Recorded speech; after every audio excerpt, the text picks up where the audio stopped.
சத்தியத்தையும் அறிவீர்கள், சத்தியம் உங்களை விடுதலையாக்கும்.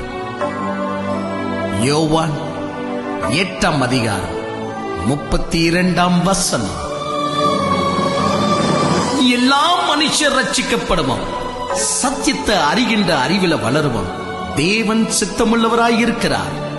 1 தீமோத்தேயு 2:4. அன்பு தெய்வ பிள்ளைகளுக்கு கர்த்தருடைய நாமத்தில் நல்வாழ்த்துக்கள். மீண்டுமாக உங்களை சந்திப்பதில் மிகுந்த சந்தோஷம். வருகின்றதான ஏப்ரல் மாதம் 25, 26 நமக்கு பிரம்மாண்டமான ஒரு அருமையான பல மணி நேரங்கள் நாம் கர்த்தருடைய சமூகத்தில் காத்திருந்து நாம் கொண்டாடக்கூடிய ஒரு நிகழ்ச்சி தான் சத்தியத்தை கொண்டாடுவோம் அல்லது சத்தியத்தின் பெருவிழா என்று சொல்லி நாம் அனைவருமே நியமிக்கப்பட்ட ஓர் இடத்திற்கு நாம் வந்து, அதிகமான வெப்பம் ஏப்ரல் மாதம், நாம இருக்கிற இடம் மிக குளிர்ச்சியாக அழகாக எல்லோருமே ஐக்கியமாக தங்கும்படியாக இறைவன் கொடுத்த நல்ல இடத்திற்காக கர்த்தருக்கு இன்றும் இன்றைக்கும் ஆண்டவருக்கு ஸ்தோத்திரம் உண்டாவதாக. நீங்கள் எல்லோரும் வருவீர்கள் அப்படி நான் எதிர்பார்க்கிறேன். அந்த கூட்டத்தில் நாம் பயன்படுத்த வேண்டிய, அதாவது தியானிக்க வேண்டிய ஒரு வேத பகுதி, நமது ஆவியை எப்படி பயன்படுத்துவது. இந்த உலகத்தில் நம்ம மனிதர்களா பிறந்த உடனே எத்தனையோ விஷயம் நம்ம கற்றுக்கொள்ளுகிறோம். நாம் பிறந்த முதல் பேசினவர்கள் கிடையாது. நம்மை தூக்கி வளர்க்கிறவர்கள் பேசுகிறதை நாம் பார்க்கிறோம். அவர்கள் அப்படி பேச பேச மெதுவாக நாமும் பேச கற்றுக்கொள்கிறோம். அதுபோல பெற்றோர்கள் நம்மை கொண்டு போய் ஸ்கூல்ல விடுறாங்க. மற்றவர்கள் எல்லோரும் எழுதுவதை பார்த்து ஆனா இப்படிதானா, ஈனா இப்படிதானா, ஊனா இப்படிதானா அப்படின்னு சொல்லி அந்த எழுத்துக்களை நாம் கற்றுக்கொள்ள ஆரம்பிக்கிறோம். அது ஏபிசிடியோ அவங்களுடைய மொழி, அதை நாம் கற்றுக்கொள்ள ஆரம்பிக்கிறோம். வாழ்க்கையில எதுவுமே நம்முடையது அல்ல. பிறந்த பிறகுதான் ஒவ்வொன்றையா நாம் பார்க்கும் போது ஒவ்வொன்றா கற்றுக்கொள்கிறோம். கல்வி நம்முடையதல்ல. இந்த உலகத்துல பிறந்த போதுதான் கல்வி ஒன்று இருக்கா அப்படின்னு அதை கற்றுக்கொண்டோம். மொழி நம்முடையது அல்ல. நாம எங்க பிறந்தோமோ அந்த மொழியை நாம் கற்றுக்கொள்கிறோம். அதை போல நாம் கற்றுக்கொண்ட பல விஷயங்களை எண்ணி பார்த்தால் பாடல் கூட மிக அருமையான ஒரு அம்சமாகும். வாழ்க்கையில் இசை பாடல் என்பது, மற்றவர்கள் பாடும்போது இசை நமக்கு ஒன்றுமே இசை ஞானம் இல்லை என்றாலும் அவர்கள் பாடுகிற அந்த அதனுடைய க்ளூவை வைத்த நாமும் பாடலை கற்றுக்கொண்டோமோ என்பதை போல பாடிவிடுகிறோம். இசையை கூட நிறைய பேரு மற்றவர்கள் வாசிக்கிறத கண்டு கற்றுக்கொண்டவர்களும் உண்டு.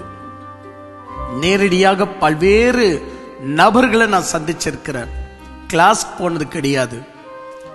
இன்னொருவர் வாசிக்கிறதை இன்ட்ரெஸ்டா இவர்கள் பயன்படுத்தி பிராக்டிஸ் பண்ணி இவர்கள் கற்று அறிந்ததாக இது நான் கேள்விப்பட்டு ரொம்ப ஆச்சரியப்பட்டிருக்கிறேன். பாருங்க, இசையை கற்றுக்கொள்ளுகிறோம்.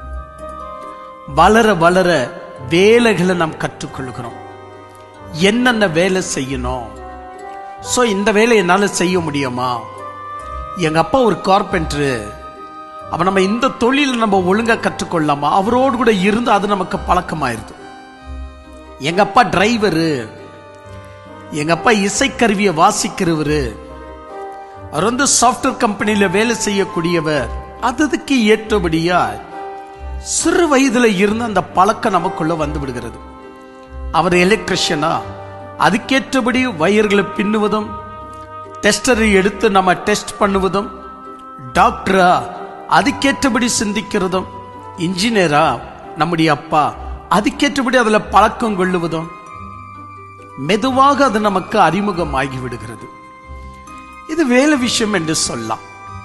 அதுபோல வாழ்க்கையில நம்ம வாழ்ந்து வரும்போது சில நாள் சிலருடைய பராமரிப்புக்குள்ள வாழ்றோம். சில நாள் யாருடைய பராமரிப்பும் இல்லைன்னு சொல்லும் போது மெதுமெதுவாக சமையலை கற்றுக்கொள்ள ஆரம்பிக்கிறோம். ஓ, இது இப்படி வைத்தால் சாதம் வடிச்சிடலாமா, இப்படி செஞ்சா நாமே ரொட்டி சுடலாமா, மெதுமெதுவாக சமையலை கற்று அறிய ஆரம்பிக்கிறோம். இனி பொழுதுபோக்குகளை குறித்து சொல்லுவோம்னா என்னன்னு சொல்வது? என்னுடைய வாழ்க்கையிலும் பொழுதுபோக்குக்காக நான் கற்றுக்கொண்ட விஷயம் 1, 2 அல்ல. சும்மா பொழுதுபோக்குக்காகவே பல விஷயங்களை கற்றுக்கொண்டேன். சிலர்கள் அருமையான படங்களை வரைவார்கள். அந்த டிராயிங் எழுதுவது எவ்வளவு பெரிய கலை பாருங்க. அதில் தேறினவர்களாக மாறுவார்கள். சிலர்கள் எந்த எழுத்தையும் அப்படி அச்சடித்த மாதிரியே எழுதுவார்கள். அதை அவர்கள் பிராக்டிஸ் பண்ணி அவ்வளவு அழகாக எழுத்துகளையே அவ்வளவு அழகாக எழுதுவார்கள். இங்கிருந்து கற்றுக்கொண்ட அப்படின்னா பழைய ஞாபக கதைகள் எல்லாம் நம்ம கிட்ட சொல்ல ஆரம்பிச்சிடுவாங்க. மனிதனா பிறந்த உடனேயே எதுவுமே நம்முடையதல்ல. நல்ல யோசித்து பார்த்தா எதுவுமே நம்முடையதல்ல. எனக்கு தெரிஞ்ச மாதிரி நம்முடையது எது தெரியுமா? சூயம், கோபம், காம விகாரம், இச்சைகள். இது மட்டும்தான். அதாவது இன்னும் இருக்கு, பாவங்கள் மட்டும்தான் இன்னொருத்தர்கிட்ட இருந்து நம்ம கற்றுக்கொள்ளுகிறதுல. அது எல்லாமே நம்ம கிட்ட இருக்கு. மற்றது அத்தனையும் பணம் கொடுத்தோ கவனித்தோ இல்ல நம்முடைய ரத்த சம்பந்தத்தோடு கூட இருக்கக்கூடிய உறவுகளோடு கூட இருப்பதனாலோ கற்றுக்கொள்ள ஆரம்பிக்கிறோம். நானும் நிறைய பேருடைய புத்தகங்களை, ஆட்டோபயோகிராபி என்று சொல்லக்கூடிய நிறைய புத்தகங்களை நான் வாசிப்பேன். விவேகானந்தருடைய புத்தகம் அறிமுகமானது, புத்தர், ராமானுஜர், சங்கராச்சாரியார், இந்த மாதிரி நமக்கு முன்னாடி வாழ்ந்தவர்கள். ஒரு உதாரணமாக, நான் டிவானிட்டியில இருப்பதனால் அரசியல்ல இருப்பேனா, அரசியலுடைய புத்தகம் அதிகமா வாசித்திருப்பேன். ஆனா அதுக்கு ஒரு லிமிட் ஆயிப்போச்சு.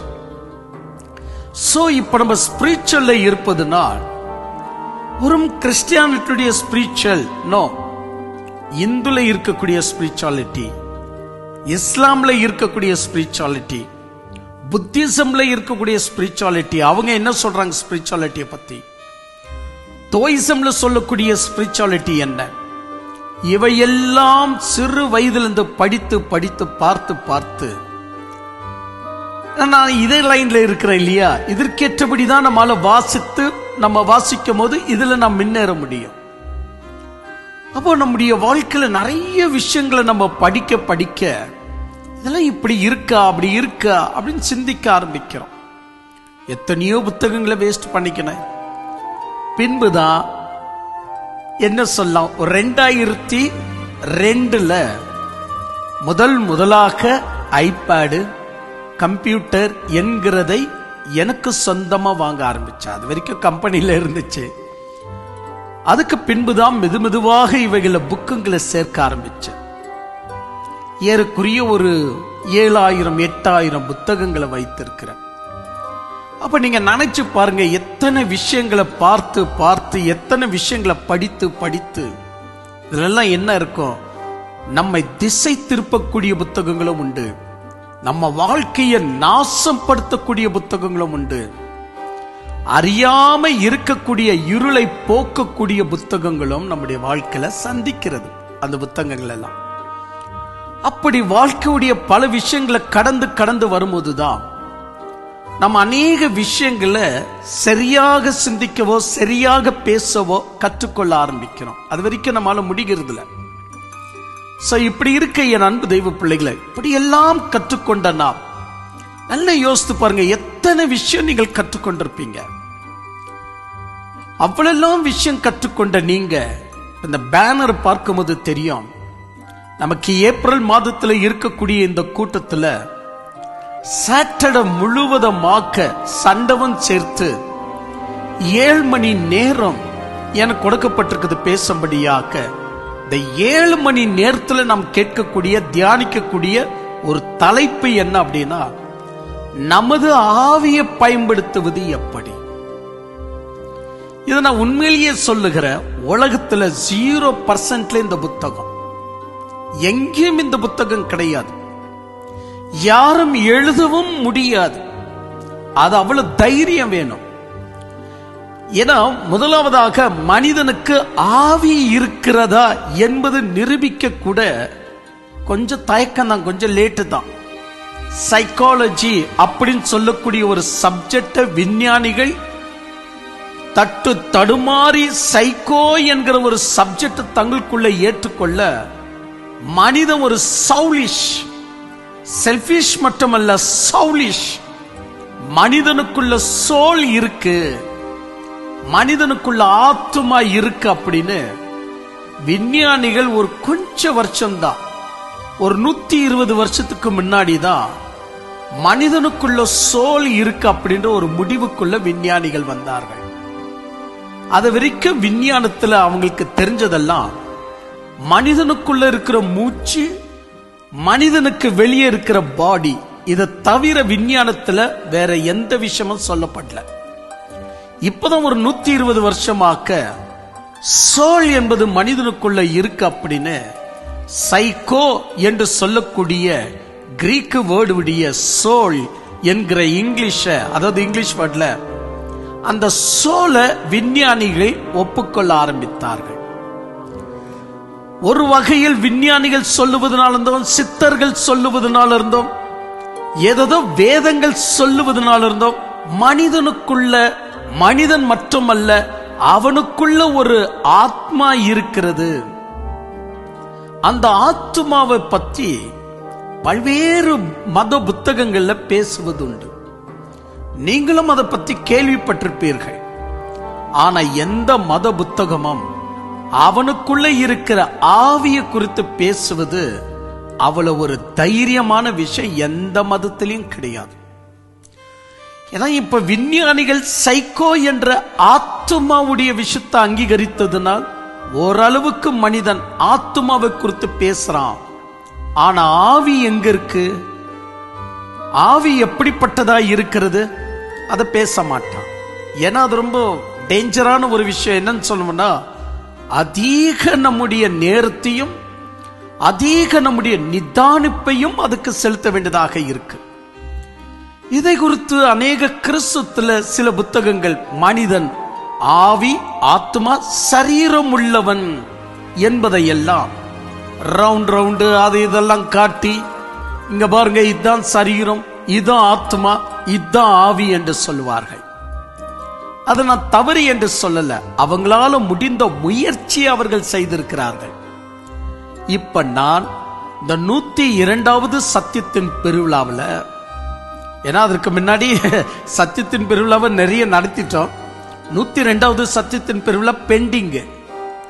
நம்ம ஆல்ரெடி வந்துட்டு 108, 109 தாண்டிட்டோம். 102 பெண்டிங்கா இருக்கு. 102வது சத்தியத்தின் பெருவிழாவில் ஆவினா என்ன, ஆத்மனா என்ன, சரீரம்னா என்ன, அதெல்லாம் ஏற்கனவே நான் சொல்லி முடிச்சிட்டேன். ஆனா இப்போ நான் சொல்ல போகிற விஷயம் எது அப்படின்னா, உங்க ஆவியை பயன்படுத்துவது எப்படி. வாழ்க்கையில நீங்க சாவதற்கு முன்னாடி கட்டாயமாக கேட்க வேண்டிய சத்தியம் இது. நமது ஆவியை பயன்படுத்துவது எப்படி. எத்தனையோ விஷயம் பயன்படுத்திக்கிட்டோம். நம்ம கை விரல்களை பயன்படுத்துறோம். பெரியவர்கள் சொல்லியிருப்பாங்க, டைப்பிங் பண்ணாதப்பா எழுது, டைப்பிங் எல்லாம் பண்ணாத எழுது, உன் கைகளை யூஸ் பண்ணு அப்படின்னு சொல்லியிருப்பாங்க. அப்ப நம்ம என்ன பண்றோம், சும்மா கம்ப்யூட்டர் முன்னாடி தட்டுவதை விட ABCD என்கிற நம்முடைய மொழியாகிய பயன்படுத்தி நம்ம எழுத ஆரம்பிக்கிறோம். அதுக்குன்னு ஒரு டைரி, ஒரு நோட்ஸை எடுத்து எழுத ஆரம்பிக்கிறோம். அப்ப அதை பயன்படுத்துன்னு சொல்றாங்க. கால் இருப்பது எதற்கு, அதை பயன்படுத்துப்பா.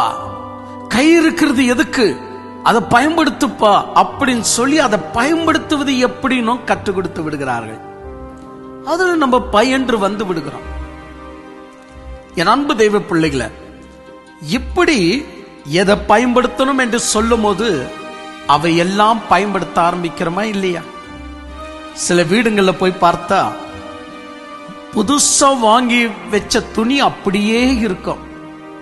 அதை பார்த்து சில பேர் சொல்லுவாங்க, என்னைக்கோ இருக்கக்கூடிய ஏதோ ஒரு நாளுக்காக அப்படியே வச்சிருக்கிறிய, யூஸ் பண்ணப்பா அந்த துணியை யூஸ் பண்ண அப்படின்வாங்க. அப்பதான் நம்ம அந்த துணியை யூஸ் பண்ண ஆரம்பிக்கிறோம். அப்ப துணியை யூஸ் பண்ண அப்படின்னு சொல்லும் போது உங்களுக்கு ஒரு ஐடியா வருது, அதை நம்ம போட்டுக்கணும். அதுதான் வந்துட்டு அதை நம்ம தரித்து கொள்ளும் போது அதை நம்ம யூஸ் பண்றோன்ற விதம்.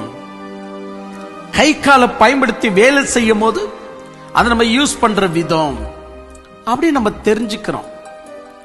குரல் ரொம்ப கரகரப்பா இருக்குங்க, என்ன செய்யுதுன்னு தெரியுதுல அப்படின்னு சொல்லும் போது, நல்லா பாடுப்பா, சத்தமா பேசு அப்படின்னு சொல்றாங்க. சரி சரிங்க, சத்தமா பேச ஆரம்பிக்கிறோம், பாட ஆரம்பிக்கிறோம். குரலை நல்லா பயன்படுத்து, அப்பதான் குரல் நல்லா யூஸ் ஆகும் அப்படின்னு வாங்க. அந்த மாதிரிதான் சில நேரங்கள் என்ன பண்ணுவாங்க, எதுக்குப்பா டெய்லி வந்து பார்த்தாலும் வண்டி அப்படியே நின்றுட்டு இருக்கு, வண்டியை பயன்படுத்த அப்படியே வச்சிடாத, அப்படியே வச்சுட்டு நினைச்சுக்க வண்டி கெட்டு போயிடும், மிஷின் கெட்டு போயிடும். எதுக்கு இந்த டைலரிங் மிஷின் அப்படியே வச்சிருக்கிற, பயன்படுத்து. எதுக்கு இந்த மொபைல் இப்படி இருக்கு, பயன்படுத்து அப்படின்னு சொல்லுவாங்க. மொபைலு ஐபேட் எல்லாம் எனக்கு அதிகம் உண்டு, அதுல எனக்கு பஞ்சமே கிடையாது. விதங்கள்ல நிறைய பயன்படுத்துறேன். ஆனால் புது புதுசு வரும்போது என் வேலைப்பாடுக்காக புதுசு யூஸ் பண்ணும்போது பழசு அப்படியே விழுந்து கிடக்குது.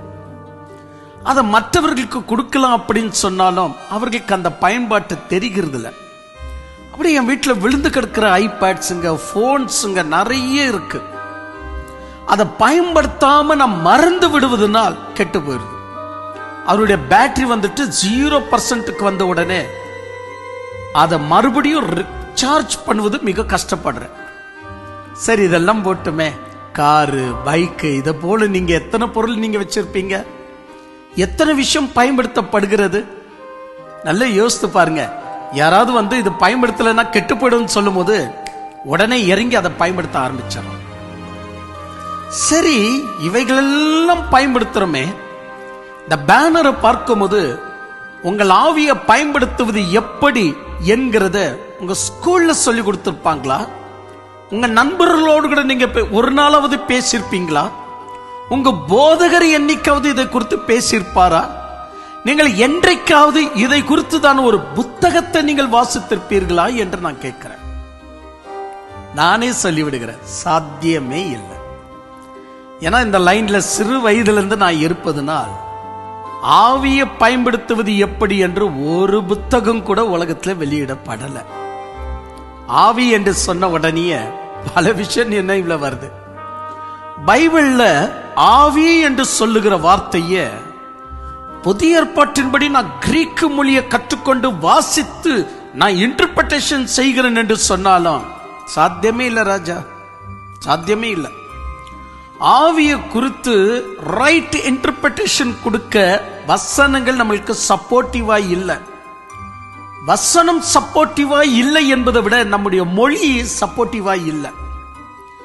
நம்முடைய மொழியா, தமிழை குறித்து அப்படி சொல்றீங்க, நான் தமிழ்ல சொல்ல, எந்த மொழியா இருந்தாலும் கிரீக்கு மொழி கூட ஆவியை குறித்து தரோவா பேசக்கூடிய சப்போர்ட்டிவ் வசனங்களை பேசப்படல. எப்படி எப்படி எப்படி எப்படி எப்படின்னா சொல்றேன் கேளுங்க, மெதுவா வாங்க. நீங்க ஈப்ரு மொழியே கற்றுக்கொண்டாலும் ஆவியை குறித்து நீங்க இன்டர்பிரேஷன் செய்ய முடியாது.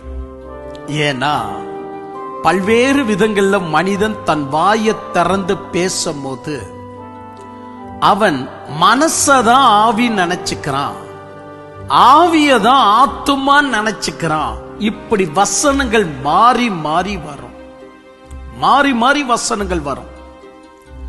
சில இடங்கள்ல ஆவி என்று சொல்லப்படும், என்ன ஆவி அப்படின்னு சொல்லும், அது என் மனசு என்ற அர்த்தம் தான் என் ஆவி அப்படின்னு அந்த வசனம் சொல்லி இருக்கும். சில இடங்கள்ல என் ஆத்துமா அப்படின்னு வரும், அது ஆத்துமா இல்ல, அது ஆவின்னு அர்த்தம். சில இடங்கள்ல ஆத்துமா என்றால் ஆத்துமா தான், ஆவி என்றால் ஆவிதான், சரீரம் என்றால் சரீரம் தான். ஆனா பல்வேறு இடங்கள்ல நமக்கு இருக்கக்கூடிய மூளைய சிலர்கள் ஆவி என்று சொல்லியிருப்பார்கள். நான் உனக்குள்ள இருக்கிற ஆவிய பாருங்க, நான் உனக்குள் இருக்கிற இந்த ஆவிய அவர்கள் மேலும் நான் அனுப்புவேன்.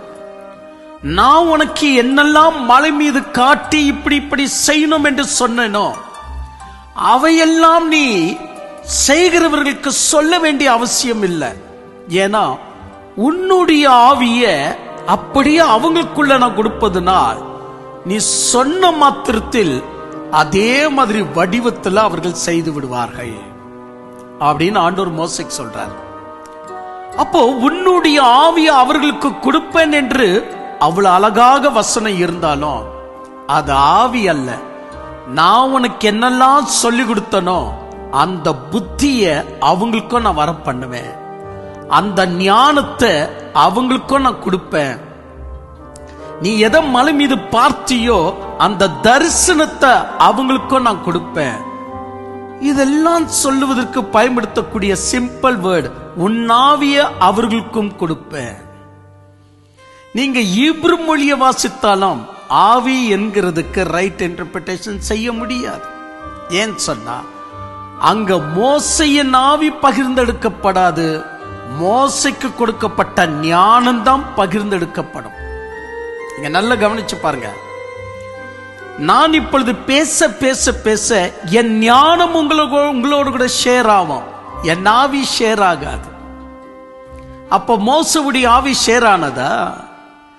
அப்போ நாம பைபிளை வாசிக்கும் போது உன்னாவி என்று வந்தாலும் அதற்கு அர்த்தம் ஆவி அல்ல, உன் மைண்டுன்னு அர்த்தம். அப்ப நம்ம பைபிளை இருந்து வாசிக்கும் போது கூட ஆவி என்கிறதெல்லாம் ஒரு பக்கம் வசனத்தை வைத்து நம் மக்களுக்கு போதிச்சிட முடியுமா? ரொம்ப கஷ்டம். ஏன் சொன்னா அந்தந்த பகுதியில் வருவது ஆவியத்தான் சொல்லுதா, இல்ல மனச சொல்லுதா, இல்ல ஆத்மாவை சொல்லுதா, இல்ல அவனுடைய மூளையை குறித்து அப்படி சொல்லுதா என்பதை நிதானித்த பின்புதான் ஒரு முடிவுக்குள்ள வர முடியும். நான் நிறைய உதாரணம் கொடுத்து பேச முடியும். ஆனா நீங்க அந்த கூட்டத்துக்கு வரணும். அந்த கூட்டத்தில் நீங்கள் பயன்படுத்தி கொண்டு அந்த கூட்டத்தில் நீங்க தெய்வ ஞானத்தோடு கூட செல்லணும். அப்படின்னா உங்களை உற்சாகப்படுத்தக்கூடிய வார்த்தையை தான் நான் இந்த நேரத்தில் பேசணும். விளக்கம் கொடுத்து பேசுவதல்ல, உற்சாகம் கொடுத்து பேசணும். அப்பதானே நீங்க வருவீங்க. ஆண்டவர் ஆசீர்வதிப்பாராக. அந்த கூட்டத்தை உங்களுக்காக 2 நாட்கள் உணவு ஃபெசிலிட்டி எல்லாம் செஞ்சு நீங்க வசனத்தை கேட்கும்படியாக ஒரு குழு உங்களுக்காக ஆர்கனைஸ்ட் பண்ணியிருக்கு.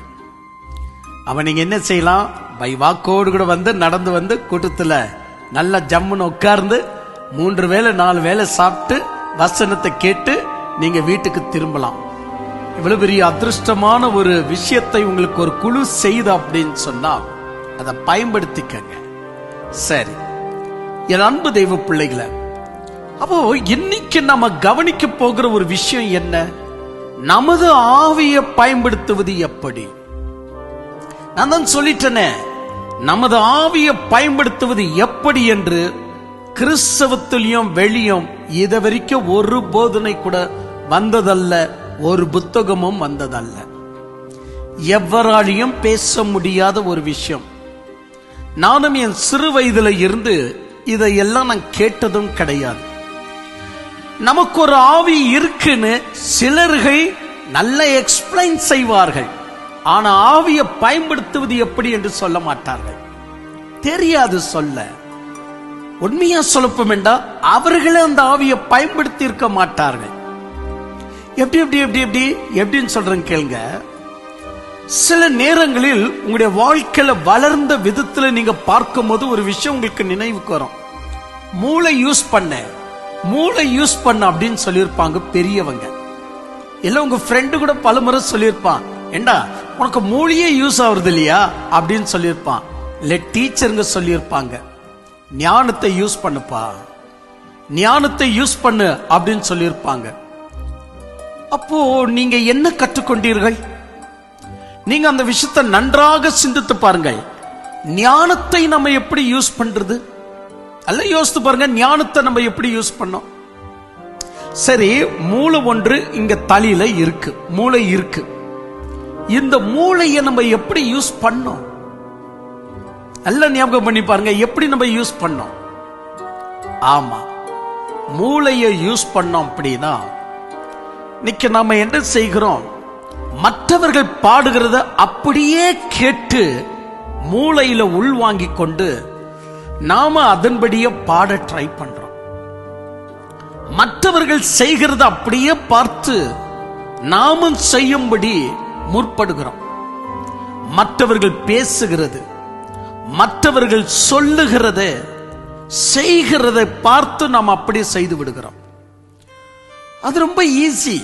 இப்ப நிறைய பேர் இன்னை கூட பிரசங்கிக்கிறார்கள், எல்லாம் இன்னொரு புத்தகத்துல இருக்கிறத வாசித்து இந்த பக்கம் போய் அதை பிரச்சாரம் செய்வது, இப்படிதான் ஆயிட்டு இருக்கு. அப்போ அந்த மாதிரி நேரத்துல யாராவது நம்மை பார்த்து சொல்வாங்க, இந்த டிராயிங் எங்க பார்த்த மாதிரி இருக்க, ஏம்பா நீ சொந்தமா டிராயிங் எழுத மாட்டியா? ரவிவர்மா மாதிரி நீ சொந்தமா டிராயிங் அப்படி கற்பனையில் எழுத மாட்டியா? நம்ம இந்தியாவில் ரவிவர்மா என்பவர் எழுதிய டிராயிங் உயிருள்ள ஒரு டிராயிங். அந்த வரைபடத்தை பார்க்கும்போது அப்படியே மனசெல்லாம் கொள்ளை கொண்டு போகும். கர்நாடகாவுக்கு சேர்ந்த ரவிவர்மா எழுதிய ஓவியங்கள் மனசு அப்படியே கொள்ளை கொண்டு போகும். அவ்வளவு தத்ரூபமாக ரவிவர்மா எழுதுவார். அவருடைய ஒவ்வொரு ஓவியங்களும் கோடிக்கணக்கில் மில்லியன் கணக்கில் ஏலத்திற்கு போனது உங்களுக்கு தெரிஞ்ச விஷயம். சரி, இப்படி இருக்க என் அன்பு தெய்வ பிள்ளைகளை, ஒரு டிராயிங்க கூட நம்ம எழுதிட்டா இது எங்க பார்த்த மாதிரி இருக்க, நீ சொந்தமா எழுத மாட்டியா? உனக்கு மூளை யூஸ் ஆகாதா அப்படின்னு சொல்லும் போது, ஐயோ மூளை எப்படி யூஸ் பண்றது தெரியலையே. ஏண்டா நீ சொந்தமா பாட மாட்டியா? அவர் மாதிரியே பாடுறிய, உன் குரல் எங்க, மூளை யூஸ் ஆகலையே அப்படின்னு போது, ஐயோ நம்ம இப்படி கேட்கிறாங்களே, மூளையை எப்படி யூஸ் பண்றது? சொந்தமா சமையல் எதுவும் செய்ய மாட்டியா? உன் கற்றுக் கொடுத்த அம்மா மாமியார் அதே சமையல் தான் செய்வியா, நீ சொந்தமா செய்ய மாட்டியா? உனக்கு மூளை எங்க இருக்கு அப்படின்னு சொல்லும் போது, ஐயோ நம்ம இப்படி கேட்டாங்க. அவன் நம்ம மூளையை எப்படி யூஸ் பண்றது? மூளையை எப்படி யூஸ் பண்றது என்பது நீங்கள் கற்றுக்கொண்டீர்கள். எப்படி நானே சொல்றேன் கேளுங்க, நீங்க மறந்துட்டு இருப்பீங்க, ஆனா நீங்கள் கற்றுக்கொண்டீர்கள். மூளையை ஒரு மனிதன் எப்படி யூஸ் பண்றானா, உங்களுக்கு ஒரு மூளை இருக்கு இல்லையா, அந்த மூளை யூஸ் பண்ணு பிரைனை யூஸ் பண்ணு அப்படின்னு வாங்க. பிரைனை எப்படி யூஸ் பண்றது? ரொம்ப ஈஸிங்க. எவ்வளவு நீங்க சிந்திக்கிறீங்களோ அவ்வளவு பிரைன் யூஸ் ஆகும். அவ்வளவுதான், சிம்பிள். அப்ப நீங்க சிந்திக்கிறீர்கள். நல்லா யோசித்து பாரு, பேசுறத பேசிடுவேன், ஆனா இதனுடைய பக்க விளைவுகள் என்ன ஆகும்? ஃபர்ஸ்ட் சிந்திச்சிட்ட பின்பு பேசிட்ட பின்பு சிந்திக்காத அப்படின்னு சொல்லும் போது கரெக்ட் தான். அப்ப வார்த்தையை நம்ம வெளியிடக்கூடாது, சிந்திச்சு வார்த்தையை வெளியிடலாம். அப்ப பாருங்க, மூளை யூஸ் ஆகுது. இதனை செஞ்சிட்ட, ஆனா நாளைக்கு என்ன ஆகும் என்பது யோசிக்கவே இல்லையான்னு சொல்லும் போது, செய்வதற்கு முன்னாடி யோசிக்கிறோம். எதிரி பட யுத்தத்திற்கு வருகிறது என்றால் நானும் ரெடி தான் யுத்தத்திற்கு அப்படின்னு போகாத, சிந்தி. அவனுடைய படை பலன் எப்படிப்பட்டது, எப்படிப்பட்ட படை பலத்தோடு கூட வருகிறான், அவனுடைய ஆயுதங்கள் எவ்வளவு கூர்மையா இருக்கிறது, இதெல்லாம் சிந்தி.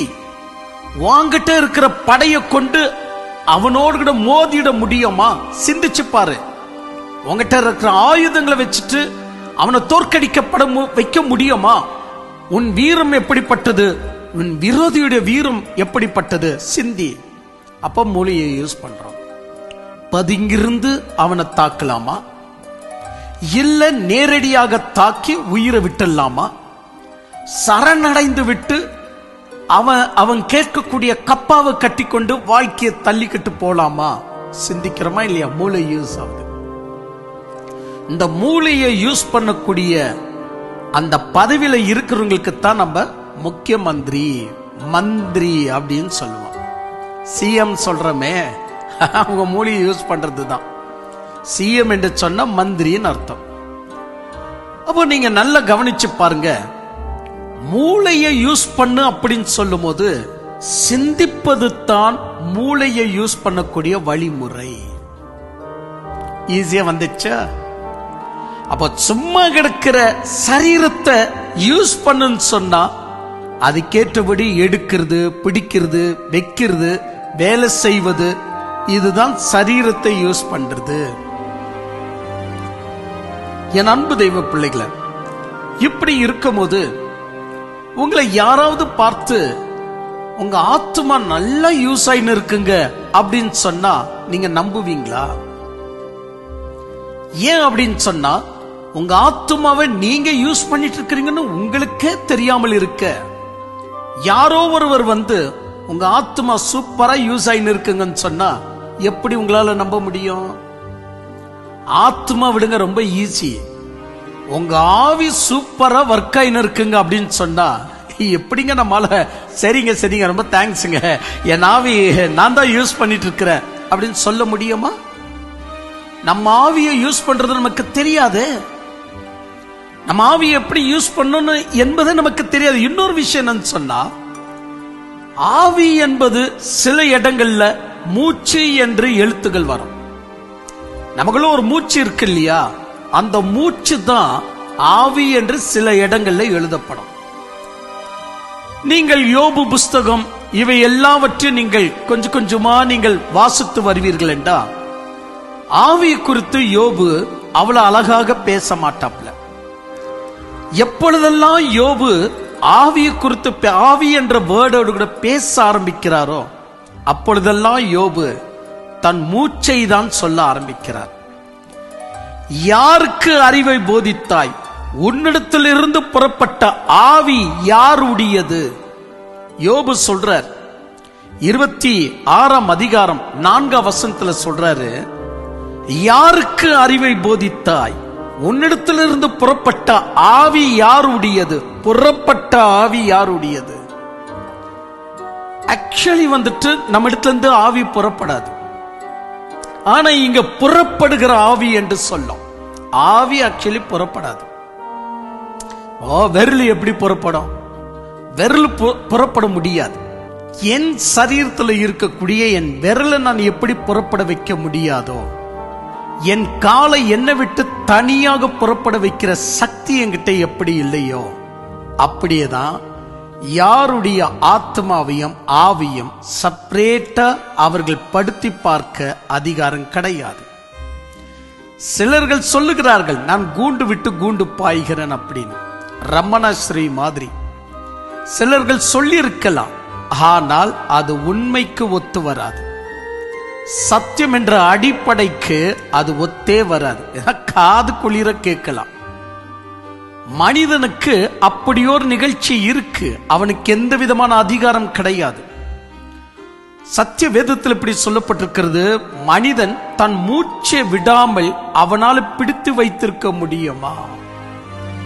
அப்போ மூச்சு போகணும் சொல்லும் போது அதை பிடித்து வைக்கிற சக்தி எப்படி இல்லையோ, அந்த மாதிரி தான் ஆவியை அவன் விரும்பி வெளியிட முடியாது, ஆத்துமாவை விரும்பி அவனால வெளியிட முடியாது, அதாவது புறப்பட வைக்க முடியாது. சரீரத்தில் இருக்கிற அவயத்தை கூட அவன் விரும்பி புறப்பட வைத்து மீண்டும் அதை பெற்றுக்கொள்ள இயலாது. சரீரத்தில் எப்படி முடியாதோ ஆத்துமா ஆவியில கூட அப்படிதான். அப்படி இருக்க யோபு என்ன அர்த்தத்தில் சொல்றாரு? 26ஆம் அதிகாரம் 4ஆம் வசனத்துல, யாருக்கு அறிவை போதித்தாய்? உன்னிடத்திலிருந்து புறப்பட்ட ஆவி யாருடையது? உன்னிடத்திலிருந்து புறப்பட்ட ஆவி என்று சொல்லப்படும். இப்ப நம்ம பேனர்ல பார்க்கிற கூட்டத்துல நம்ம தியானிக்க போகிற அந்த ஆவிக்கு இந்த ஆவி சூட்டபிள் ஆகாது.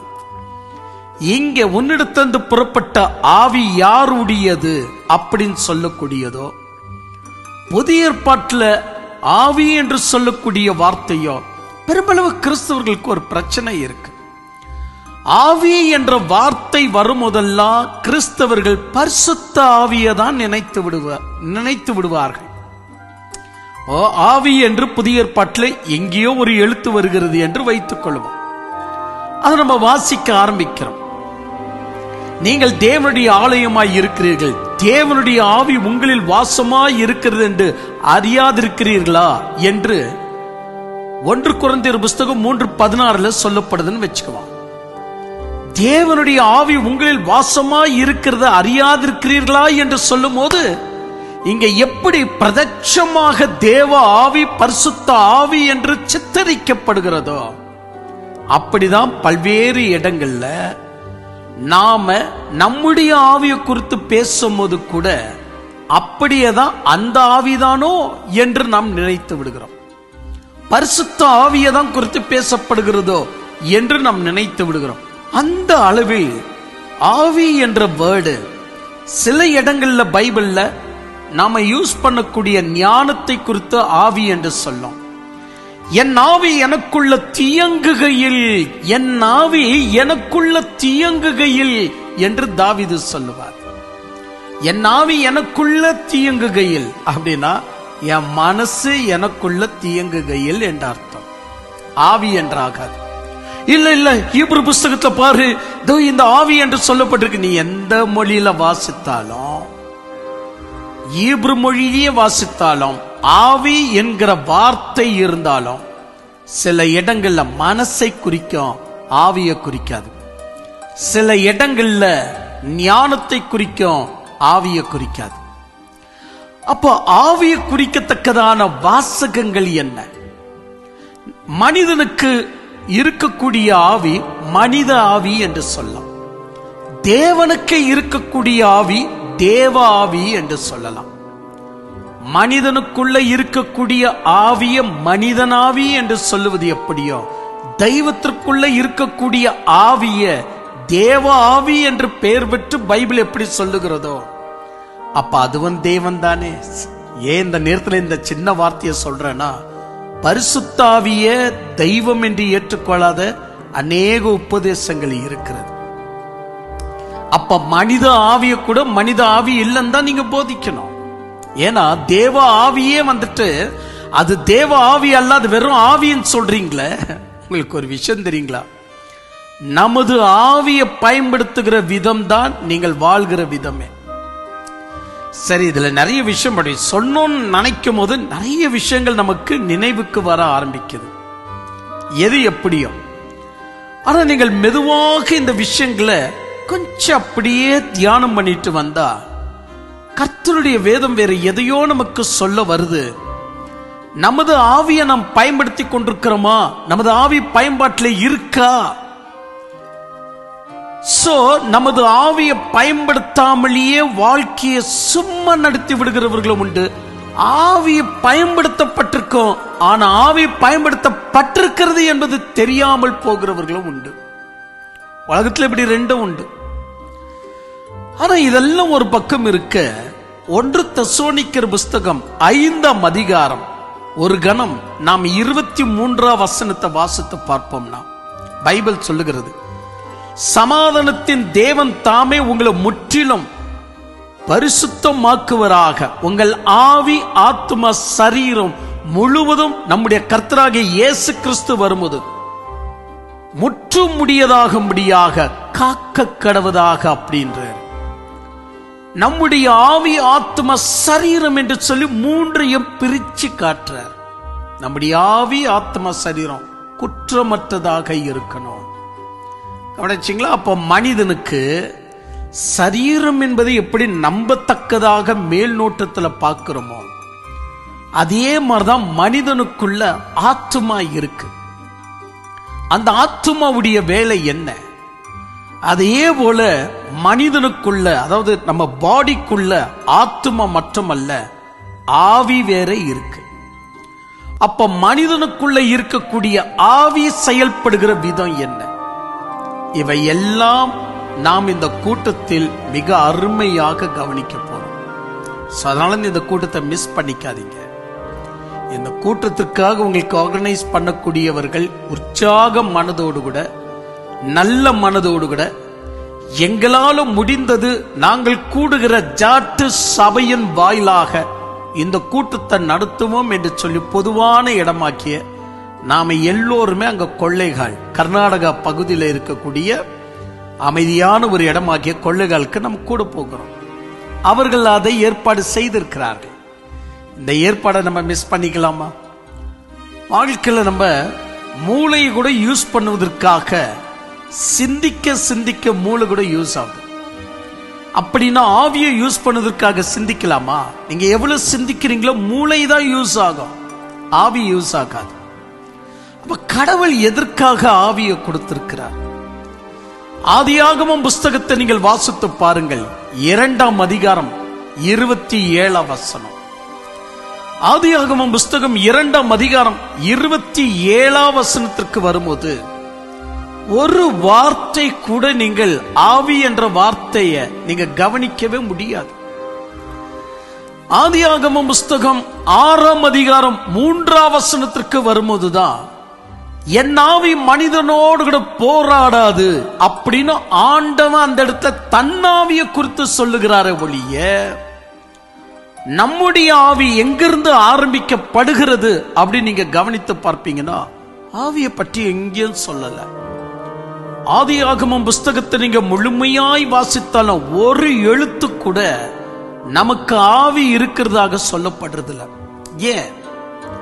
ஆதியாகமம் புஸ்தகம் 2:27 வாசிக்கும் போது கர்த்தர் அவனுடைய நாசில தம்முடைய சுவாசத்தை ஊதினார், அப்பொழுது மனிதன் ஜீவ ஆத்துமானானான். அப்ப மனிதன் பெற்ற வாழ்க்கை எது அப்படின்னா ஜீவனுள்ள ஆத்துமா. அதாவது இந்த பாடிக்குள்ள ஆத்துமா வந்த உடனேயே கண் விழித்து நாம் பார்க்க ஆரம்பிக்கிறோம். இது ஜஸ்ட் வெளியே இருக்கிற கண்ணு ஆத்துமாவை பார்க்க அது நமக்கு உதவுகிறது. வெளியே இருக்கிற இந்த கை ஆத்துமா விரும்பினது செய்ய இந்த கை உதவுகிறது. வெளியே இருக்கிற இந்த காலு ஆத்துமா விரும்பினது செய்ய இந்த கால் பயன்படுத்தப்படுகிறது. இந்த சரீரத்தை மெயின்டெனன்ஸ் பண்ண, ஏன்னா ஆத்துமாவுக்கு தேவைதானே, இந்த சரீரத்தை மெயின்டெனன்ஸ் பண்ண முடிந்த அளவுக்கு நாம் புசித்து நம்முடைய ஆத்துமாவுக்கு நம்ம சப்போர்ட் பண்றோம். நீ வாழு அப்படின்னு. சரீரம் எப்பொழுது ஒன்றுமில்லாமல் கொன்று போய் விடுகிறதோ ஆட்டோமேட்டிக்காகவே ஆத்துமா என்ன செய்கிறது? இந்த சரீரத்தில் இருந்தா வேஸ்ட் தான், இவனுக்கு எல்லாம் வயசாகி போச்சு, நோய்வாய்ப்பட்டுட்டான், சரீரத்தை இவன் சரியா இவன் காக்கல அப்படின்னு அந்த ஆத்மா வெளியேறிவிடும். உதாரணமா என் பைக்கை ஓட்டுறேன்னு வச்சுக்கோங்க. என் பைக்கை நான் ஓட்டும் போது வெளியே நான் பிடித்திருக்கிற அந்த ஹேண்டில் பார் எனப்படுவது சரீரத்தில் உண்டான ஒரு அம்சம், ஒரு அவயம் என்று வைத்துக் கொள்ளுங்க. அந்த ஹேண்டில் பார் உடைஞ்சிச்சுன்னா இன்ஜின் எவ்வளவு புதிதாக இருந்தாலும், ஆத்மா என்ற இன்ஜின் உள்ள இருக்கிற ஸ்பேர் பார்ட்ஸ் எவ்வளவு அழகாக பெட்ரோல்ல இயங்கினாலும் மேலே இருக்கக்கூடிய இந்த பாடி என்கிற ஒரு அவயத்தில் இருக்கக்கூடிய ஹேண்டில் உடைஞ்சதுன்னா வண்டி ஓட்ட எப்படி முடியாதோ அப்படியேதான் நம்ம சரீரத்தை சரியா வச்சுக்கலாம். அப்படின்னா ஆத்மாவால தொடர்ந்து இந்த சரீரத்தில் இருக்க முடியாது, வெளியேறிடும். ரொம்ப நேரமா பொறுத்து பார்க்கும், இன்னும் இவனுக்கு கை கால விளங்க மாட்டேந்த, என்ன போச்சு இவனுக்கு, இப்போ கை விளங்கல அப்படின்னா என்னாலையும் ஒன்னியம் செய்ய முடியாது. ஏன்னா மனுஷனுக்குள்ள இறைவன் ஆவியோ ஊதினதுனால் மனுஷன் ஜீவாத்மனானான். அத்தோடு கூட சரி வசனம். அப்ப ஆவி எங்கிருந்து வந்துச்சு? மனிதன் இப்பதான் நம்ம வாசித்தோம் 1 தெசலோனிக்கர் புஸ்தகம் 5ஆம் அதிகாரம் 23ஆம் வசனம். உங்கள் ஆவி ஆத்மா சரீரம் என்று பைபிள் சொல்லுது. ஏன் சரீரம் ஆத்மா ஆவி அப்படின்னு சொல்லி இருக்கலாம் இல்லையா? ஏன் பைபிள் சரீரம் ஆத்மா ஆவின்னு சொல்லல, ஆவி ஆத்மா சரீரம்? எந்த ஊழியக்காரனுக்காவது இந்த 3 விஷயம் சொல்லுங்க. மடன் என்று அவன் சொல்லக்கூடிய வார்த்தை ஆவி ஆத்மா சரீரம். சரீராத்மா ஆவி அப்படி பேச மாட்டாங்க, ஆவி ஆத்மா சரீரம். நாம் இதை சிறு வயதிலிருந்து கேட்டு படிச்சு நமக்கு என்ன ஆயிப்போச்சு அப்படின்னா சரீரம் ஆத்மா ஆவி அப்படின்னு சொல்றதை விட ஆவி ஆத்மா சரீரம் இப்படிதான் ரொம்ப ஈஸியா இருக்கு. அப்போ முதல்ல இடம் பிடிக்கிறது யார் என்றால் சரீரம் இல்ல, ஆவிதான் இடம் பிடிக்குது. செகண்ட் யார் இடம் பிடிக்குதுன்னா சென்டர் பாயிண்ட்ல இருக்கக்கூடிய ஆத்மா. தேர்ட் தான் சரீரம் இடம் பிடிக்கிறது. அப்படி என்றால் நம்முடைய கணக்குல பார்த்தா சரீரம் ஃப்ரண்ட்ல இருக்கு, ஆத்மா சென்டர்ல இருக்கு, ஆவி தேர்ட் விஷயத்துல இருக்கு. சரி, இதெல்லாம் போகட்டும். ஆனால் இந்த ஆவியை குறித்து ஆதியாகமம் புஸ்தகத்துல வசனம் இருக்கானா? இல்ல. ஆதியாகமம் புஸ்தகம் 2 அதிகாரம் 27 வசனம் ஜீவ ஆத்துமனானான் என்று சொல்லப்படுகிறது. அப்ப ஆவி எங்க இருந்து ஸ்டார்ட் ஆச்சு? இல்ல. அதோடு கூட ஆதியாகமம் புஸ்தகத்துல ஒரே ஒரு இடத்துல யாக்கோபை குறித்து நம்ம வாசிக்கிறோம். 45 அதிகாரம் 27 வசனத்திற்கு வரும்போது அவர்கள் யோசேப்பு தங்களுடனே சொன்ன வார்த்தைகள் யாவையும் அவனுக்கு சொன்ன போது தன்னை ஏறிக்கொண்டு போகும்படி யோசேப்பு அனுப்பின வண்டிகளை அவன் கண்டபோது அவன் என்றால் யாக்கோபு கண்டபோது அவர்களுடைய தகப்பனாகிய யாக்கோபின் ஆவி உயிர்த்தது. யாக்கோபுடைய ஆவி உயிர்த்தது அப்படின்னா அது ஆவி உயிர்க்கல, அவருடைய மனசு உயிர்த்தது. அப்ப இங்க கூட ஆவி சொல்லப்படுறது இல்ல. 6 அதிகாரம் 3 வசனத்துல மட்டும்தான் என் ஆவி மனிதனோடு கூட போராடுவதில்லை என்று சொல்லும் போது இறைவன் தனது ஆவி என்று குறிப்பிட்டு முடித்து விடுகிறார். ஆனால் ஆதியாகமம் புஸ்தகம் 45 அதிகாரம் 27 வசனத்திற்கு வரும்போது அங்க யாக்கோபுடைய ஆவி என்று சொல்லுகிறது. ஆவி உயிர்த்து. ஆவியை பற்றி புதிய ஏற்பாட்டில் பிறந்த நாம, பரிசுத்த ஆவியின் அனுகிரகத்தை பெற்ற நாமே புரிந்து கொள்ள எவ்வளவோ தடுமாறுகிறோம். யாக்கோபு தன் ஆவியை உயிர்ப்பித்தார் என்று சொல்லுவது அவ்வளவு சுலபம் அல்ல. அப்படி என்றால் பைபிள்ல ஆங்காங்க வரக்கூடிய எத்தனையோ வசனங்கள் நீங்க நல்லா நினைச்சு பார்ப்பீங்கன்னா மனுஷனுடைய ஆவியை குறித்து எந்த இடத்துல பேசப்படுகிறது அப்படி நீங்க எடுத்துக்கிட்டு பார்த்தா ரொம்ப கஷ்டம். மனுஷனுடைய ஆவியை குறித்து பேசுகிற வசனம் எது? எங்க இருந்து அந்த வசனம் சொல்லப்படுகிறது இது மனுஷனுடைய ஆவி என்று? யோபுதான் ஆதியாகமம் புஸ்தகத்துக்கு ஈக்குவலா பழைய புத்தகம் என்ற யோபு புத்தகம். அங்கே கூட மனுஷனுடைய ஆவியை குறித்துதான தகவல்கள் அறிய கஷ்டம். அதுக்கு அடுத்தாப்புல சங்கீதம் ஆங்காங்க எனது ஆவி எனக்குள்ள தியங்குகிறது, எனது ஆவியில நான் வைராக்கியம் பெற்றேன் எவ்வளவோ சொல்லுவார். ஆனால் ஆவி என்பதை இன்னொரு பக்கம் நம்ம யோசித்து பார்க்கணும். ஒரு உதாரணமாக்க நாம் அனைவருமே ஆவிக்குரியவர்கள் அப்படி நம்ம பேசிக்கிறோம். ஆவிக்குரியவர்கள் என்று பேசுறோம். நீங்க ஆவிக்குரிய சபைக்கு போறீங்களா அப்படின்னும் போது நம்ம என்ன செய்யறோம்? நாங்க ஆவிக்குரிய சபைக்கு போறோம். ஆவிக்குரிய சபை என்று பேசுகிறோம்னா அங்க சொல்லக்கூடிய ஆவி எந்த ஆவி என்று நாம் சொல்லுகிறோம்? நல்ல சிந்தித்து பாருங்க. ஆவிக்குரிய சபை தான். நீங்கள் ஆவிக்குரியவர்களா என்று கேட்ட உடனே நான் ஸ்பிரிச்சுவாலிட்டி தாங்க, நானும் ஆவிக்குரியவன் தாங்க என்று நாம் சொல்லுகிறோமே. அப்போ ஆவி என்று சொல்லும் போது நாம் பயன்படுத்தக்கூடிய நம்முடைய ஞாபகத்தில் இருக்கக்கூடிய ஆவி எந்த ஆவி? நமது ஆவி ஞாபகத்தில் வராது. ஆவியானவர் என்ற பரிசுத்தாவி தான் நமக்கு ஞாபகம் வரும். தினந்தோறும் பயன்படுத்தக்கூடிய வார்த்தை நாம் ஆவிக்குரியவர்கள், நாம் ஆவிக்குரியவர்கள், நாம் ஆவிக்குரியவர்கள். கரெக்டுப்பா, நாம் ஆவிக்குரியவர்கள் தான். ஆனால் ஆவிக்குரியவர்கள் என்று சொல்லும் போது உன்னாவிய குறித்து நீ சொல்றியா இல்ல பரிசுத்த ஆவியானவரை குறித்து நீ சொல்றியா அப்படின்னு யோசித்து பார்த்தால் நமது ஆவி அங்க ஞாபகம் வருதுல. ஆவியானவருடைய கனி, ஆவியானவருடைய வழிமுறைகள், ஆவியானவருடைய வசனம், ஆவியானவருடைய வழிநடத்துதல், ஆவியோடு உண்மையோடு ஆராதிக்கிற தன்மை, இதையெல்லாம் வைத்து தான் நம்ம ஆவிக்குரியவர்கள் என்று சொல்லுகிறோமே ஒழிய நமது ஆவியை நினைத்து நாம் ஆவிக்குரியவர்கள் என்று சொல்லுவது கிடையாது. புதிய ஏற்பாட்டில் இத்தனை தகவல்களை பெற்ற நமக்கே இவ்வளவு தடுமாற்றம் என்றால் பழைய ஏற்பாட்டில் மோசைய ஆவிக்குரியவன் என்று நீங்க சொல்ல முடியுமா? இல்ல காயன ஆவிக்குரியவன் அல்ல என்று சொல்ல முடியுமா? ஆபேல ஆவிக்குரியவன் என்று சொல்ல முடியுமா? இல்ல யோசேப்பை நீங்கள் ஆவிக்குரியவன் என்று பைபிள் சொன்னதை எங்காவது கேள்விப்பட்டிருப்பீங்களா? இல்ல 11 அண்ணன் தம்பிகள் ஆவிக்குரியவர்கள் அல்ல என்று சொன்னதை என்றைக்காவது கேள்விப்பட்டிருக்கிறீங்களா?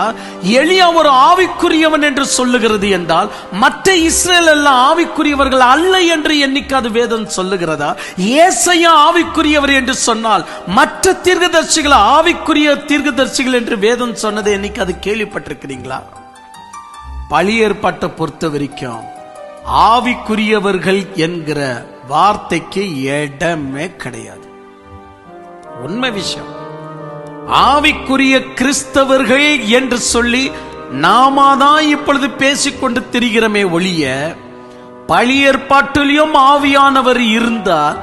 அப்பொழுதும் அந்த ஜனங்கள் ஆவிக்குரியவர்கள் என்று அழைக்கப்படல. சேனைகளின் கர்த்தருடைய பிள்ளைகள், யாக்கோபின் வம்சத்தார்கள், ஆபிரகாமுடைய புத்திரர்கள், ராஜ்யத்தின் புத்திரர்கள், உடன்படிக்கை பெற்றவர்கள், தேவாலயத்தினுடைய அதிகாரம் பெற்றவர்கள், உடன்படிக்கைக்குரியவர்கள், இப்படிதான் இருக்கமே ஒழிய பழைய ஏற்பாட்டில் இருந்த யெகோவா என்கிற ஏதோ ஒரு தெய்வத்தை வணங்கக்கூடியவர்களை ஆவிக்குரியவர்கள் என்று வேதம் அவர்கள் அழைக்கவே இல்லை. ஏனென்றால் ஆவியை பற்றிதான அதிக பேச்சுவார்த்தைகள் பழைய ஏற்பாட்டில் கிடையாது. புதிய ஏற்பாட்டில் தான் பேதுரு, யோவான், முக்கியமாக அப்போஸ்தலனாகிய பவுல் அதிகமாக மனித ஆவியை குறித்து பேச ஆரம்பிச்சாங்க. ஆனா அது மூடி மறைக்கப்பட்டுச்சு. ஆனா இன்னைக்கு நம்ம ஆவிக்குரியவர்கள் என்று சொல்லுவது எல்லாமே வெறுமனையாக ஆவியானவர் நமக்குள்ள இருக்கிறதை எண்ணிக்கொண்டுதான் சொல்லிக் கொள்ளுகிறோம். நாம் சில நேரங்களில் இப்படியும் சொல்லுகிறோம், நாம் ஏன் ஆவிக்குரியவர்கள்? ஏனெனில் நம் ஆராதிக்கிற தேவன், பாருங்க நம்ம எப்படி சொல்றோம் பாருங்க, நம்ம ஆராதிக்கிற தேவன் கல்லும் அல்ல, மண்ணும் அல்ல, பொன்னால செய்யப்பட்ட விக்கிரகமும் அல்ல, வெள்ளியால வார்க்கப்பட்ட அவர் சிலையும் அல்ல, அவர் ஆவியாக இருக்கிறார். ஆவியான தேவனுக்கு ரூபம் ஒன்றும் இல்லையே, ரூபம் ஒன்று இல்லையாகையால் சொரூபம் ஒன்றும் இல்லையே. அவர் ஆவியான தேவன் என்றால் ஆவியான தேவன் ஆராதிக்கிற நானும் ஆவிக்குரியவன், இப்படிதான் சொல்றமே ஒழிய ஆவிக்குரியவன் என்பதற்கு பைபிள் புதிய ஏற்பாட்டில் எவன ஆவிக்குரியவன் என்று சொல்ல தெரியுமா? எவன் தன்னாவிய பயன்படுத்துகிறானோ அவன் தான் ஆவிக்குரியவன். நம்ப முடியுமா உங்களால? நம்ப முடியல? வாங்க, இவ்வளவு அருமையான ஒரு கூட்டம் உங்களுக்காக வைக்கப்பட்டிருக்க, எதுக்கு தயங்கி அவ்வளவு தூரம் போணுமா என்று ஏன் யோசிக்கிறீங்க? எத்தனை பிள்ளைங்க இப்ப வர ஆரம்பிச்சிருக்கிறாங்க. அவ்வளவு தூரம் தான். தமிழ்நாட்டில இருந்து ஒரு முனையில இருந்து இன்னொரு முனைக்கு போவது தூரம் தான். இப்ப தூரம் கூட இப்பொழுது முக்கியமாகல. எல்லோரும் இப்பொழுது திரண்டு வருகிறார்கள். நீங்கள் அறிய வேண்டிய விஷயம் இது, நீங்க தெரிஞ்சுக்க வேண்டிய விஷயம் இது. உங்க ஆவியை நீங்கள் பயன்படுத்த தெரியவில்லை என்று சொன்னால் நீங்கள் ஆவிக்குரியவர்களாய் இருக்க சாத்தியமே இல்லை. ஆவியானவர் நமக்குள்ள இருப்பதனால் நம் ஆவிக்குரியவர்களா? நல்லா சிந்தித்து பாருங்க. நம் ஆவிக்குரியவர்களா? ஆவியானவர் இருக்கிறார், அதனாலதான் ஆவிக்குரியவன் என்று சொன்னால் இது ஒரு சில நிமிடத்திற்கு வேணும் என்றால் ஓகேப்பா அப்படின்னு இருக்கும். ஆவியானவர் நமக்குள்ள இருக்கிறார் என்பது ஒரு பக்கம் இருந்தாலும் நமது ஆவி அங்க பயன்படுத்தப்படல அப்படின்னு சொன்னா ஆவியானவர் இருப்பது எங்கனத்தில் அது யூஸ் ஆகும்? நீங்க கொஞ்சம் யோசித்து பார்க்கணும். சிம்சோனை குறித்து நாம் வேதத்தில் வாசிக்கிறோம். அவனுடைய தலை கூதல் அவ்வளவு நீளமாக இருந்ததனால் தெலீலா கேட்கிறாப்புல, உன் வல்லமை எங்க இருக்கிறது சொல்லு, உன் வல்லமை எங்க இருக்கிறது சொல்லு. பல டார்ச்சருக்கு பின்பு சிம்சோன் சொல்லுகிறான், என் ஜடஜடியா பின்னி வைத்திருக்கிற இந்த கூந்தலில் தான் என் வல்லமை அடங்கி இருக்கிறது. அப்படியா? அப்ப ஒரு கை பார்த்துருவோமே என்று சொல்லி அவனை மயக்கி மந்தத்தை கொண்டு வந்து மடியில போட்டு தூங்க வைத்து கூர்மையான கத்திரிக்கோளை எடுத்து அவன் கூந்தலை கட் பண்ணி விடுகிறார். சிம்சோனை எழுந்திரு, பிலிஸ்டியர்கள் வந்தார்கள் என்று கூச்சலும் போது அவன் எழுந்து பிலிஸ்டியர்களை முற்பட போகிறான். பலம் குன்றி போய் இருக்கிறதை எண்ணி அவன் தோற்று போய் விடுகிறான். அவனை சிறைப்பிடித்து அவனை மறுபடியும் அவனை அடிமைப்படுத்தி கொடுமைப்படுத்த இந்த பிலிஸ்டியர்கள் அவனை கொண்டு போறாங்க. வெகு நாட்கள் அங்க அவனோட கண்ணு பிடுங்கப்பட்டு குருடனாக அங்க தண்டிக்கப்படுகிறான். பைபிள் சொல்லுகிறது, மீண்டும் அவனுக்கு கூந்தல் வளர ஆரம்பித்தது. இல்ல கவனிச்சிங்களா? மீண்டும் வளர ஆரம்பித்தது. எங்க தெலீலா சொன்ன வார்த்தையை கேட்டு அவனுடைய வல்லமை கூந்தல்ல தான் அடங்கியிருக்கு. இந்த ஒரு முறை எனக்கு அவகாசம் கொடுங்க. அவன் வல்லமை எங்கெங்கயோ சொல்லிட்டான், என்னை 7 கயிறுல கட்டி போட்டா என் வல்லமை போயிடுவோன்னு எல்லாமே நீங்களும் ட்ரை பண்ணிட்டீங்க. நான் சொன்னது போல இந்த ஒரு முறை எனக்கு அவகாசம் கொடுங்க. அவன் இந்த முறை உண்மையத்தான் பேசியிருப்பான் நான் நினைக்கிறேன். அவனுடைய வல்லமை கூந்தல்ல இருக்கான் அப்படின்னு தெலீலா சொன்னது பெலிஸ்தர்கள் கேட்டார்களா இல்லையா? அவன் கண்ணை பிடுங்குவதற்கு பதிலாக அவன் தலையை அடிக்கடிக்கு சவரம் செஞ்சிருக்கலாமே. இல்ல, பைபிள் சொல்லுது மீண்டும் அவன் கூந்தல் வளர ஆரம்பித்தது. அவன் கூந்தல் வளர ஆரம்பித்தது என்று சொல்லும் போது உடனே நமக்கு ஒரு இன்ட்ரெஸ்ட். இழந்து போன வல்லமை மீண்டும் சிம்சோனுக்குள்ள வருகிறது. அப்படிதானே நம்முடைய தாட்ஸ் வரும்.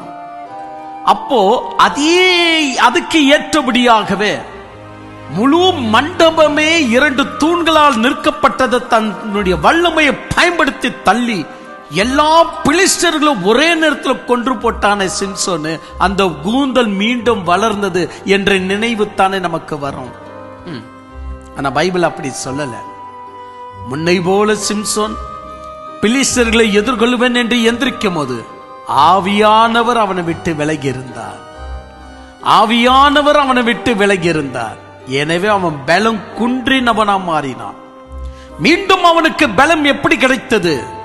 அவன் கூந்தல் அல்ல, அவன் மனஸ்தாபத்துல கிடைத்தது. இந்த ஒரு முறை என்னை மன்னித்து பெலிஸ்தர்களை பழி வாங்க எனக்கு வல்லமையை கொடு என்று ஜெபித்தானே, மீண்டும் அவனுக்கு வல்லமை ஆவியானவர் தான். அப்போ என் அன்பு தெய்வ பிள்ளைகளை, சிம்சோனுடைய வாழ்க்கையா நமது வாழ்க்கை? நல்ல சிந்தித்து பாருங்க. சிம்சோனுடைய வாழ்க்கையா? ஆவியானவரே என் மீது வாங்க, ஆவியானவரே என் மீது வாங்க, என்னை பயன்படுத்துங்க, என்ன வல்லமையா பயன்படுத்துங்க. சொல்றது ரொம்ப ஈஸியா இருக்கு, கேட்கறது ரொம்ப அருமையா இருக்கு. ஆனால் ஆண்டவர் எந்த காரணத்துக்காக ஆவியில எளிமை உள்ளவர்கள் பாக்கியவான்கள் என்று ஏன் ஆண்டவர் சொன்னார்? அப்ப நம்முடைய ஆவியை நம்ம பயன்படுத்தணும் இல்லையா? ஆவியில எளிமை உள்ளவர்கள் பாக்கியவான்கள் என்று இறைவன் சொல்லுகிறார் என்றால் நமது ஆவி பயன்படுத்தப்படணும் இல்லையா? சிந்திச்சு பாருங்க. அவன் நமது ஆவி பயன்படுத்தப்பட்டன இல்ல, இங்கு ஆவியானவர் நம்மை பயன்படுத்துகிறார், ஆவியானவர் நம்மை பயன்படுத்துகிறார் என்று சொல்லும் போது ஒரு விபரீதம் நடந்து விடுகிறது.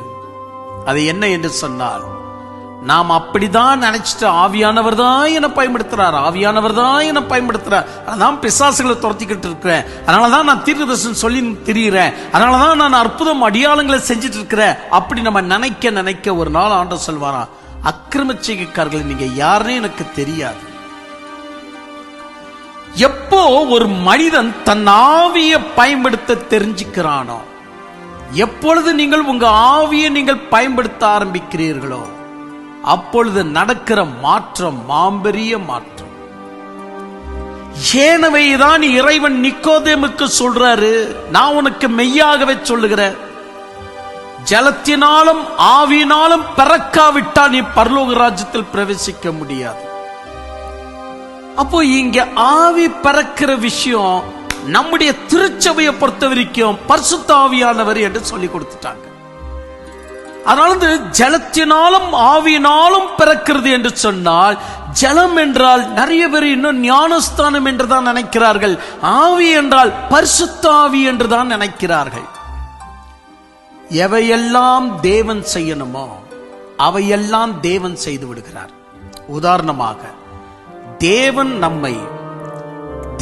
நம்மை புத்திர சிவகாரத்தின் ஆவியை கொடுத்தார்னா அது தேவனுடைய வேலை. அப்ப அவர் என்ன செய்கிறார்? புத்திர சிவகாரத்தின் ஆவியை கொடுத்து தைரியத்தின் ஆவியை கொடுக்க, எதெல்லாம் தேவன் சொல்லுகிறாரோ அதை அவர் செஞ்சிடுவார். புத்திர சிவகாரத்தின் ஆவியை கொடுக்கிறது அவர் தான். அப்ப அது அவரது வேலை. இது நாம் கெஞ்ச வேண்டிய அவசியமே இல்லை, மன்றாட வேண்டிய அவசியம் இல்லை, அதை அவர் செய்கிறார். அடுத்தது பைபிள் சொல்லுகிறது தேவன் ஆவியில முத்திரையை போட்டார் என்று. அப்படின்னா அது அவருடைய வேலை. ஆவியில முத்திரை போட்டார், அது அவருடைய வேலை. ஆனால் இறைவன் நிக்கோதேமுக்கு சொல்லும் போது, நான் உனக்கு மெய்யாகவே சொல்லுகிறேன், ஒருவன் மறுபடியும் பிறவாவிட்டால், ஆவினாலும் ஜலத்தினாலும் பிறவாவிட்டால் அப்படின்னு சொல்லும் போது அது நம்முடைய டியூட்டின்னு தெரியுது. பரிசுத்த ஆவியை பெறுவது கூட நம்முடைய டியூட்டி அல்ல. சிம்சோன் ஒரு முறை சொன்னாப்பலியாம் பேதுருகிட்ட வந்து, நீ எவ்வளவு பணம் கேட்கிறியோ நான் கொடுத்துடுறேன், ஆனா நீ கைய வைக்கும் போது ஒரு ஆவியானவர் எல்லார் மேலும் இறங்குறாரு, அந்த மாதிரி ஒரு ஆவி எனக்கும் கொடு அப்படின்னு அவன் பணம் மூட்டி எடுத்துன்னு வந்து பேதுரு முன்னாடி வைக்கிறான்.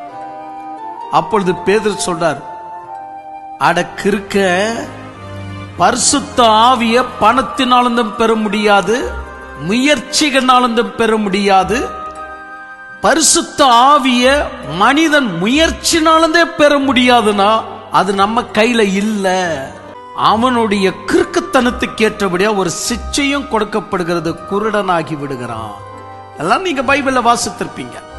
எவையெல்லாம் ஆவியானவரை குறித்து சொல்லப்படுகிறதோ அது தேவனுடைய பொறுப்பு. எவையெல்லாம் வேதம் மனித ஆவியை குறித்து சொல்லுகிறதோ அதையெல்லாம் நம்முடைய பொறுப்புல வேதம் எதிர்பார்க்குது. அப்படி என்றால் உங்களது ஆவியை நீங்கள் பயன்படுத்த வேண்டிய கட்டாயத்தில் நீங்கள் இருக்கிறீர்கள். மோசம் போயிடாதீங்க. ஒரு முறைதான் இந்த உலகத்துல பிறக்கிறோம். சத்தியத்திற்கு செவி கொடுத்து நமது ஆவியை பயன்படுத்துவது எப்படி என்று கற்றுக்கொள்ள பாருங்கள். கூட்டம் உங்களுக்காக இருக்கு. அநேக பிராயசத்தின் மத்தியில் உங்களுக்கு சொல்லிக் கொடுக்கணும்னு ஆசைப்படுகிற வந்து பங்கு பெறுங்க. ஆமென்.